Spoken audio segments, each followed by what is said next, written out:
بسم الله الرحمن الرحيم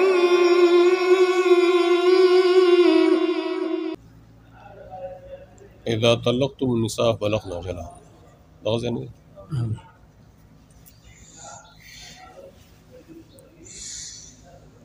او کله چې تاسو طلاق کې زنانه کله چې طلاق کې تاسو زنانه لره په صورت یې هغوی نیټې خپلې سپمنه کوي تاسو هغوی لره نکاح کولو نه خاوندانو خپلو سره تراضو بینهم کله راضي شي دوی خپلو کې په معروف بلغنا اجلهن څه مطلب وای دې کې مراد د انقضاء عدت اخر ته رسېدل نه دي مراد تېرېدل انقضت وای مخکې کې اخر ته رسېدل مراد و دې کې ختمېدل مراد وای دلیل په سیاق الکلامین فدل سیاق الکلامین د افتراق البلوغ مخکې کلام او وروستنی دواړه کلامونه هر یو سیاق دلالت کوي چې دا بلوغین چې دي ځان له ځان لري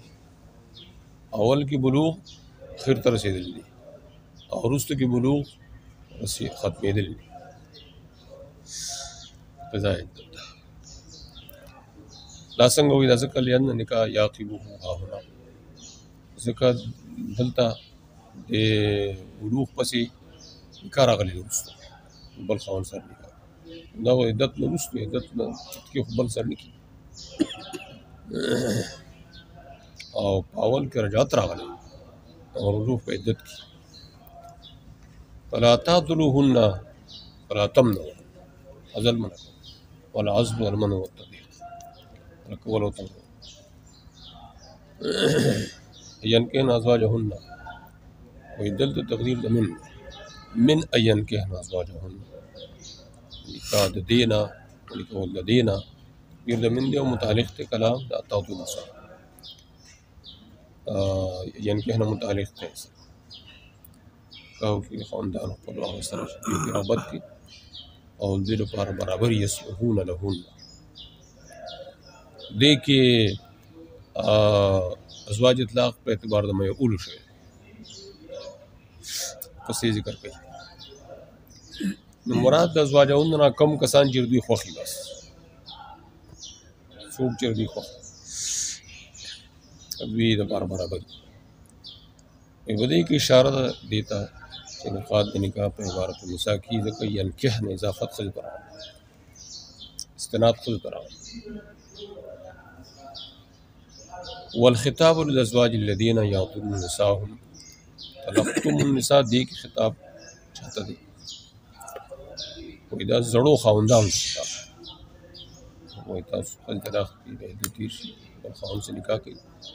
زړو خاوندانو ته خطاب کوي تاسو یې منې کوئ د بل خاوند سره نکاح کول يعضلون نساءهم بعد ظلما ولا يتركونهن تزوجن من شئن من الازواج سموا ازواجا باسم ما يقول اليه ان كان پس بیا زوجین هغه په او للاولیاء یا دا خطاب چې مخکې لګیدل خطاب للازواج او للاولیاء یا رسول خیوان اولیاء او فی عدلهن من کولو دی ترانو کی چې واپس شي خاوندانو ته یعنی دغه زنانه د درته لږه پس نکاح کوي زړو خاوندانو سره د درته لږه پس نوې نکاح کوي زړو خاوند سره مې نوې نکاح نو پس اوقات وارثانی منکې چې وخت طلاق کړي هیڅ روستي نه مکو نو دا مونږ نه سم ازواجن به اعتبار ماکانا تا ازواج اطلاق شوی دی اوس خو نه دی عدت تیر دی فرق درو نظرت فی ماقل ابن یسار دا د دریم توجیه مطابق شنورود فی ابن یسار باره کې راځي شي چې ملکړي و فورث پلا چې مراجعات کی اول خاون سره نکاح کی نو اول خاون طلاق کړي و عدت تیر شو بیا غي سره نکاح کول کله منی کول آیت او للناس تا مخصل لګیدلې ول خطاب للازواج او للاولیاء او للناس تفسیرونو کې داسې راځي بس اوقات خبره لري اثر لګېدلي نو دا دې کې دا ترتیب یې زده کړو دو تفسیرونو کې هم راځي لنډو کې ترتیب د تفسیرونو زده شي عام خلکو ته خطاب دی عام خلکو ته خطاب څه مطلب یې دا دی ای لا یوجد فی ما بینکم ستاسو درمیان کې د عزل دی څوک تاسو کې عزل کوي نو تاسو یې باندې کوئ ستاسو درمیان کې د عزل دی لأنه اذا وجد بینهم دې ته نسبت ځکه دی کله دوی درمیان کې موجود دوی پر راځي کانوا فی حکم عادلین حکم د منکون اذا ترادوا بینهم کله چې دوی راضي شي ترادو کې قوي ضمیر واذا تراضى الخطاب والنساء دا نوي خاوندان خطاب یا زوړ خاوند هغه خاطب شي او استناد بي بالمعروف معروف څه مطلب ما يحصل في الدين والمروءه من الشرائع بالمعروف مراد دي شرایط ته بیا هغه شرطونه چې هغه معروفي ان الدین پیژني او رواج د انسانیت مروءت انسانیت غیر څه مطلب د دوړو مخالف نه د شرایط نو د شرطونو مراد دي یا بالمعروف کې مراد دی بمهر المثل والكفار دا دو خبره مراد دي کا کوي مهر مثل سره کوف کې مهر مثل نه کمی یا کوف کې نه نو یا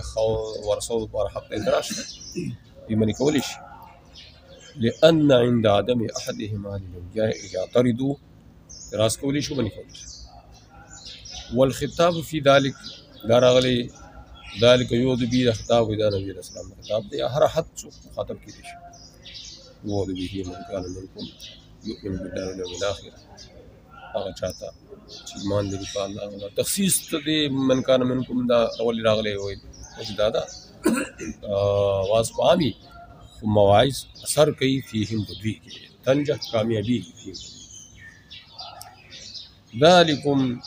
ترك الضرر اشاره چاہتا واذا ترك عزل وضرار اسقى لكم واطهر لا واطهر دیم سرم لكم شتا اطهر لكم من ابناس الفصاح او اسقى واطهر ابزل واطيب ابزل واطيب معنا اسقى ابزل واطيب اطهر واطيب والله يعلم انتم لا تعلمون لا بوي پسو ما في ذلك من الزكاة والطهور الله مذکور في كم زکاة والطهر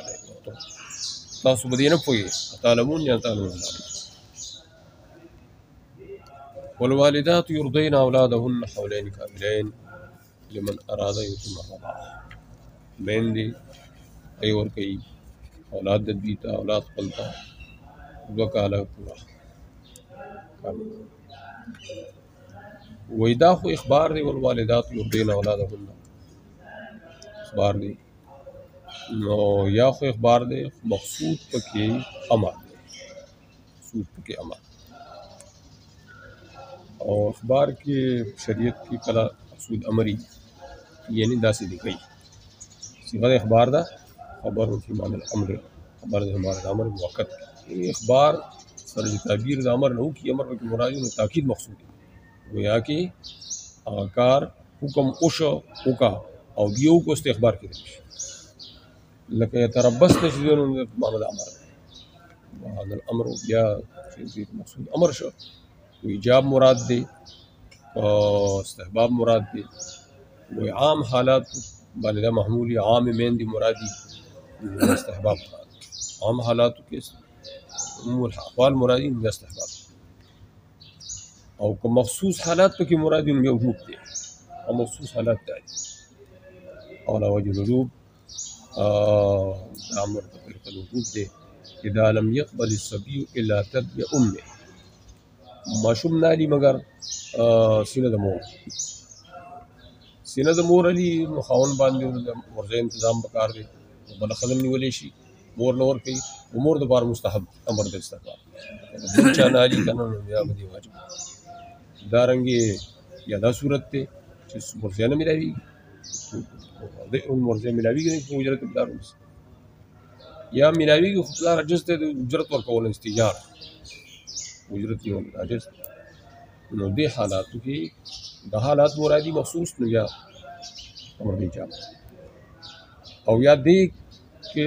مخصوص واردات مراد دي التم امر د ایجاب دی لکه مثلا مطلقات دي ښځه طلاق شو بچې او دغه پاتې شو نو د دې هم د خاوند هم دی چې روپۍ ورکول دي نو خاوند دا که په اجرت ونیسي نفقه او لباس له ورکوي په دې ونیسي بیا د دې اجرت ته وجه نه واجب دي أراد الوالدات المطلقات وإيجاب النفقة والكسوة بيد الرضا خاوند به ایجاب ورکړي طلاق نه وي او خو نفقه او کسوه په خاوند دا زوجیت ته وجه فراق نو پس بیا ورپسې چې کوم راځي وارمرود له دا راغلي نو دا نفقه د رضا مقابله کې چې رضا مقابله کې بیا خو جوب شي یعنې رضا بیا واجب شي چې عقد وکړي حول إيجاب النفقة والكسوة الرضا حولين كاملين وإذا مفعول به نه دا ظرف دی یعنې فی حولین کاملین کاملین معنی څه تامین نو تمام مراد دي نو دا کاملین داخلي ولې دی حولین چې ویل شو دوه کاله شو کا وایي تاکید دلته ضرورت وکړه تاکید او ضرورت څه کوو لأنه ما يتسامح فيه ځکه دې کې خوشي کېدلی شي بس اوقات دوه ویلی شي او دوه کې اکثر د دوه مراد نو دې وجه نه وایي پورا فإنك تقول تبوي حورك أقمت عند فلان حولين فلان سر دوه کاله ایثارهما حال دار چې دوه کاله ایثار شوی دی اکثر یې ولم تستكملهما دور پور کړي دي لمن أراد دا حکم لمن أراد يتم الرضا بیان لمن توجه إليه حکم حکم چاته متوجه دی نو دا غي هذا الحكم لمن أراد يتم مطلب دا دی چې څوک اتمام د رضا تک مخکې کټکم کولی شي والحاصل أن الأب يجب عليه رضا ولده دونه پلار باندې واجبي د په تنظیم کول ماشوم مور نه او پر دا واجب دي چې ولا مرزه ونیسي الا اذا طوات الام برضای خپل طبیعت پر کوي مور ورله په او کارم د چوک دوه دین نه په کارم د چوک مجبور کېږي چې نشو ولا يجوز استجار الام ما دامت زوج استجار بنی جائے خپل څور کوي بلا اجرت ټیکا سو په نظام د نکاح کې دا او یا په عدت کې دا اجرت نشه واسطه عدت نه پس بیا واسطه شو ادا من زوجه ورته